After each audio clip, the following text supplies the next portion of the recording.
రసీదులో urea బస్తా 266 అమ్ముతున్నట్లు నమోదు చేస్తూ 300కు విక్రయిస్తున్నారని అప్పాజిపల్లి గ్రామానికి చెందిన రైతులు సోమవారం జిల్లా కలెక్టర్ ప్రతిమా సింగ్కు ఫిర్యాదు చేశారు.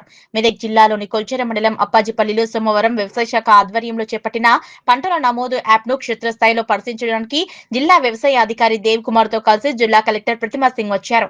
ఈ సందర్భంగా గ్రామానికి చెందిన రైతులు యూరియా కొరతతో తీవ్ర ఇబ్బందులు ఎదుర్కొంటున్నట్లు కలెక్టర్కు ఫిర్యాదు చేశారు.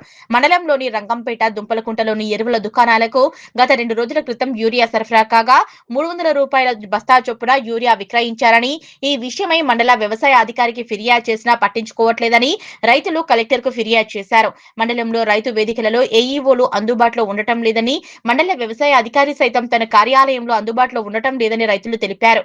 ఏదైనా సమస్యను మండల వ్యవసాయ అధికారి కార్యాలయానికి వెళ్తే నిర్లక్ష్యంగా మండల వ్యవసాయ అధికారి మాట్లాడుతున్నారని రైతులు కలెక్టర్కు ఫిర్యాదు చేశారు. వెంటనే సంబంధిత ఎరువుల దుకాణాల లైసెన్సులు రద్దు చేయాలని కలెక్టర్ జిల్లా వ్యవసాయ అధికారి దేవ్ కుమార్ ను ఆదేశించారు.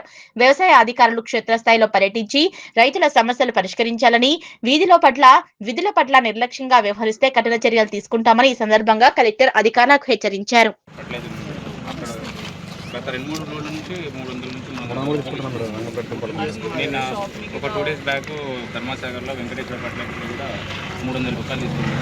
అమ్మాలి మేమే మా ఇంట్లో మేమే అన్లోడ్ చేసుకున్నాం, లోడ్ చేసుకున్నాం.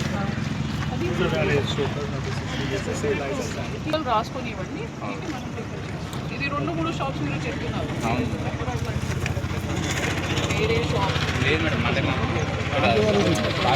వేరే మేడం కొట్టుకోలేదు.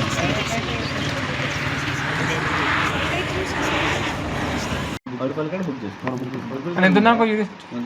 అది చాలా ఉంది, 200 బస్తాలు ఉంది. యూరియా బస్ ఎంత? 29 బస్సులు ఉంది. యూరియా బస్ ఎంత? యూరియా బస్ ఎంత?